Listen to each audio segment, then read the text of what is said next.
नमस्कार, शालिनीज क्विक रेसिपीमध्ये आपलं सगळ्यांचं स्वागत आहे. तर आज आपल्यासाठी बनवली आहे मसाला ओट्स. तर त्यासाठी मोठा कांदा चिरून घेतलेला आहे बारीक. एक टमाटर घेतला आहे मोठा बारीक चिरून. ही शिमला मिरची आहे बारीक चिरलेली. ओट्स आहे हे साधारण 2 वाट्या असेल. आणि इथे आता बघा मीठ आहे, तिखट आहे 1 चम्मच, हळद आहे आणि जिरा आणि धन्याची पावडर आहे. तर साध्या आणि सोप्या पद्धतीने आपण आता मसाला ओट्स बनवणार आहोत. तर आपण आता यासाठी गॅसकडे जायचं आहे. तर हे बघा मी गॅस लावलेला आहे आता. आणि एक कढई किंवा पॅन घ्यायचा आहे आपल्याला आणि गॅसवर ठेवून घ्यायचा. आणि लागेल तेवढंच तुम्ही यामध्ये तेल टाका, जास्त टाकू नका. तर मी साधारण एक छोटी वाटीभर तेल टाकलेलं आहे यामध्ये. आणि तेल गरम होऊ द्यायचं आहे आपल्याला. तर तेल गरम झाल्यानंतर तर हा बारीक चिरून ठेवलेला जो कांदा होता तो आता आपल्याला यामध्ये टाकायचा आहे. तर बारीक चिरलेला कांदा आपण मोठा कांदा घेतला होता एक. तर तो चांगला बारीक चिरून आता ठेवला आहे. आणि तो तेलात टाकल्यानंतर त्याला थोडंसं फ्राय होऊ द्यायचं आहे आपल्याला कांद्याला. तर ह्या कांदा जरा थोडासा फ्राय झाला की यामध्ये टमाटर टाकून घ्यायचे आपल्याला. आणि टमाटर पण छान शिजू द्यायचे आहे आपल्याला त्यामध्ये. तर टमाटर जेव्हा फिरवत आहो तर त्याच वेळेस आपण ही बारीक कट करून घेतलेली जी शिमला मिरची आहे ती हिरवी घ्या नाही तर लाल घ्या तुम्ही. तर माझी लाल होती त्यामुळे मी तीच घेतली. तर अशी शिमला मिरची बारीक बारीक तुकडे करून घ्यायचे आहे. आणि स्वच्छ धुवून टाकून द्यायची आहे यामध्ये. आणि हे टाकल्यानंतर छान परतून घ्यायचं आहे आपल्याला याला. तर हे आता सगळं तिन्ही जे मिश्रण आहे आपल्याला हे सगळं, तर हे चांगलं आता शिजू द्यायचं आहे थोडा वेळ. तर यासाठी आपण झाकण ठेवून 2 मिनटं याची चांगली वाफ काढून घेऊ. आणि वाफ काढून घेतल्यानंतर बघू की शिजलं की नाही. तर थोडीशी शिमला मिरची आणि टमाटर जर कच्चं वाटत असेल तर त्याला अजून एकदा थोडंसं आपण 2 मिनटं वाफ काढून घ्यायची आहे आणि चांगलं शिजू द्यायचं आहे. तर हे बघा मी चांगलं परतून घेते. आणि बघितल्यानंतर आता त्याला अजून 2 मिनटं वाफ काढून घ्यायची आपल्याला. तर हे हे बघा चांगलं हे टमाटर वगैरे पूर्ण एकदम छान मॅश झालेले आहे यामध्ये. तर या स्टेजला आपण आता चांगलं फिरवून घ्यायचं. आणि यामध्ये आता आपल्याला तिखट, मीठ आणि हळद टाकायचं आहे. आणि जे जिरं आणि धन्याची पावडर आहे ते पण आपण टाकून घेणार आहोत यामध्ये. तर हे बघा हे सगळं छान मिश्रण फिरवून घ्यायचं. आणि यामध्ये आता आपल्याला तिखट आहे हे 1 चम्मच घेतलेलं होतं, जास्त तिखट पण नाही. आणि जिरं आणि धन्याची पावडर आहे ही अर्धा चम्मच, हळद होती. आणि हे 1 चम्मच मीठ आहे. तर मीठ तुम्हाला चवीनुसार लागेल तेवढं टाका. मला इतकं लागत होतं म्हणून मी घेतलं. आणि हे चांगलं फिरवून घ्यायचं आहे आपल्याला.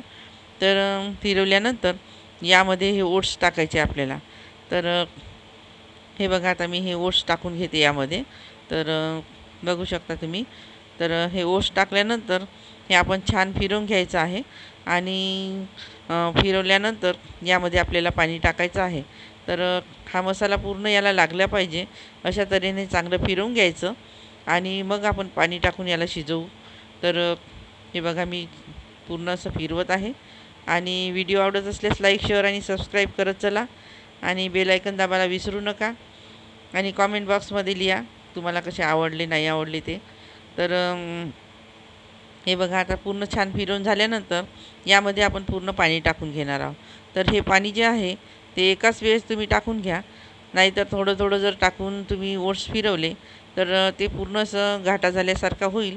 आणि ओट्स जे आहे ते पूर्ण असे कणकीचा जसा लगदा होतो तसा होऊन जाईल. तर यासाठी आता हे बघा असं चम्मचच्या साहाय्याने हलक्या हाताने फिरवून घ्यायचं आहे आपल्याला. आणि आता यामध्ये मी 3 ग्लास पाणी टाकलं होतं. तर थोडंसं पातळ मिश्रण होईल असं ठेवा आणि शिजून घ्यायचं आहे आपल्याला. तर हे बघा आता ह्यामध्ये पाणी अजून टाकून घेणार आहे मी. तर पाणी टाकून घ्यायचं आणि याला चांगलं थोडंसं मीडियम गॅसवरच शिजवून घ्यायचं आहे आपल्याला. तर हे बघा असं पातळ आणि सरबरीत झालेलं आहे हे मिश्रण. आता हे आपण मीडियम गॅसवर झाकून थोडंसं शिजवून घ्यायचं आहे. तर हे बघा आता याला कशी पूर्ण असा म्हणजे हे आलेलं आहे पूर्ण. तर उकळी जेव्हा आली याला, तर त्यावेळेसचा व्हिडिओ हा. तर उकळी आल्यानंतर तुम्ही बघू शकता हे मिश्रण छान पातळ पण आहे आणि शिजत पण आहे. तर याला 5 मिनटं आपल्याला शिजू द्यायचं आहे. आणि हे ओट्स जे आहे ते सकाळी नाश्त्यासाठी केले होते. तर यामध्ये खूप प्रमाणात प्रोटीन वगैरे सगळं चांगलं असते. तर हरकत नाही आपल्याला करायला आणि खायला. तर असे साध्या सोप्या पद्धतीनं तुम्ही करून बघा. आणि व्हिडिओ आवडत असल्यास लाईक, शेअर आणि सबस्क्राईब करा. आणि हे बघा आता किती छान हे ओट्स शिजत आहे. आणि थोडेसे ह्या स्टेजवर आले की आपण बघायचं त्याला आणि हलक्या हाताने फिरवत आहे, त्यामुळे याचा घाटा वगैरे असा काही होणार नाही. नाहीतर तुम्ही थोडं थोडं पाणी टाकून जर करतो म्हटलं तर ते पूर्ण असे एकदम कणकीच्या सारखे होऊन जाईल. तर हे बघा आता बघितले मी, हे शिजलेले आहे आणि तुम्ही बघू शकता किती छान दिसत आहे. तर आणि खाण्याची चवसुद्धा छान झाली होती. तर असे ओट्स करून बघा तुम्ही. आणि आता आपल्याला थोडीशी यावर कोथिंबीर टाकून घ्यायची आहे. तर आवश्यक असल्यास टाका, आवडत असल्यास टाका, नाही तर नाही टाकली तरी चालेल. तर असे हे ओट्स जे आहे ते आपल्या आरोग्यासाठी खूप हेल्दी आहे. तर हे बघा असं सांबार थोडासा टाकून घेतला मी यावर. आणि आता हे खाण्यासाठी पूर्ण तयार झालेले आहे. तर हे आपण आता एका प्लेटमध्ये वगैरे काढून घेऊ. आणि हे बघा गॅस बंद केला आहे मी आणि आता एका प्लेटमध्ये मी काढून घेणार आहे. आणि बघू शकता तुम्ही याचा घट्टसरपणा कसा आहे. तर आणि हे अशा स्टेजवरच आपण याला सर्व करणार आहोत. तर बघू शकता तुम्ही हे थंड झाल्यानंतर अजून घट्ट येतं. तर ह्या स्टेजवर याचं टेस्ट वगैरे खूप छान लागते. तर यावर सांबार टाकून आता आपण सर्व करू आणि खाऊन बघू. तर असे ओट्स करून बघा तुम्ही. आणि खूप सोप्या पद्धतीने सांगितलेले आहे. तर व्हिडिओ पाहत असाल धन्यवाद.